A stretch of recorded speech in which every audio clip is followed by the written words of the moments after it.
Greetings, fellow classic TV fans. The late great James Garner played a classic TV character known as the gunslinging gambler, Brett Maverick.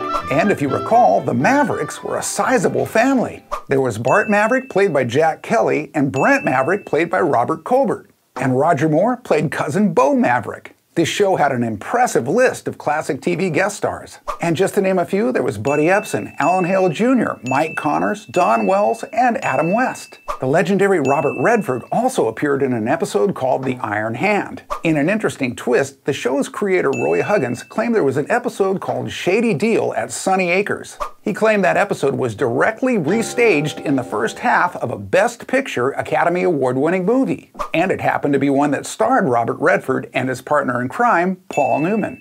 It was called The Sting. So clearly the influence of Maverick was a pretty safe bet. Greetings, fellow classic TV fans. Carl Reiner helped forge the genre known as the TV sitcom, and his creation, The Dick Van Dyke Show, became the gold standard. When asked what he felt was one of his funniest episodes, it was titled It May Look Like a Walnut. As a matter of fact, it's ranked number 15 out of TV Guide's 100 greatest episodes of all time. In the style of The Twilight Zone, Rob and Laura are watching a scary sci-fi film before bed. She's terrified, and Rob mischievously rubs it in. Hello there.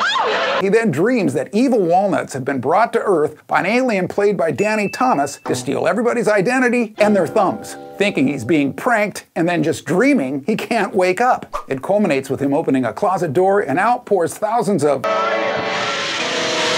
And then, as if normal, Laura comes pouring out too. Reiner said the audience laughed for what seemed like forever. And this was just one example of the comedic genius of Carl Reiner.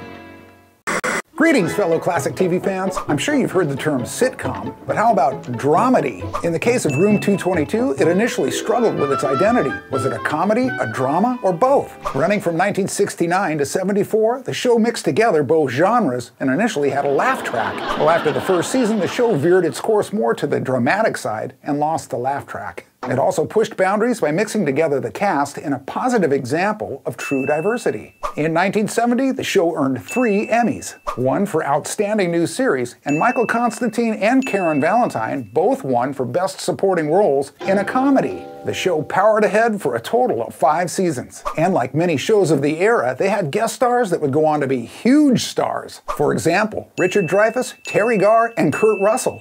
They also had Rob Reiner, Mark Hamill, and even Chuck Norris. Room 222 left an indelible mark as a great, diverse dramedy of its time. Greetings, fellow classic TV fans. The Monkees, co-starring Michael Nesmith, Davy Jones, and Peter Tork, was on the air from 1966 to 68. And while many might think the show is where Mickey Dolenz got his big break, he had actually established his TV career much earlier. At age 11, with the stage name Mickey Braddock, he had the lead role on the 1956 show Circus Boy. In 1959, he appeared in a live broadcast on the show Playhouse 90.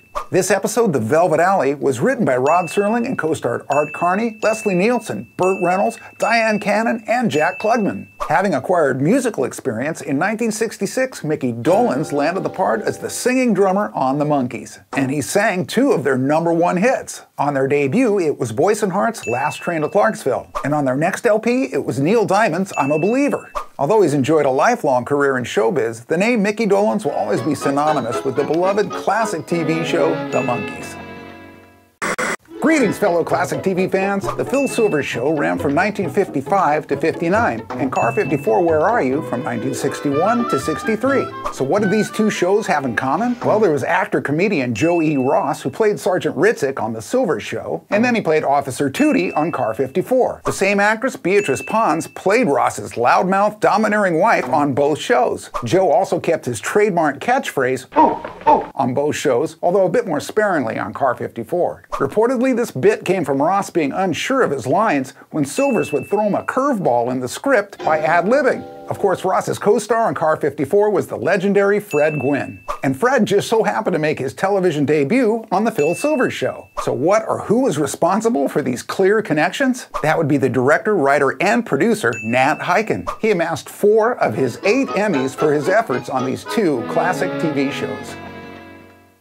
Greetings, fellow classic TV fans. Daktari aired on CBS from 1966 to 69 with 89 episodes. The show starred Marshall Thompson, who played veterinarian Marsh Tracy, and Cheryl Miller, who played his daughter, Paula. And then there were the two famous animal stars on the show, Judy the chimpanzee and Clarence the lion. Daktari was a spin-off of the movie Clarence the Cross-Eyed Lion, where Clarence got his big break. Although he was a male, his sweet temperament and golden locks earned him the moniker the Shirley Temple of the lion world. Judy the chimpanzee at the same time played Debbie the bloop on Lost in Space, and she was trained to respond to 75 hand signals. And reportedly, she also loved coffee and donuts. On Daktari, both animals won Patsy Awards, which stands for Picture Animal Television Stars of the Year. The show was produced in association with MGM Television, which is interesting, as I'm sure you know MGM has always had a fondness for lions.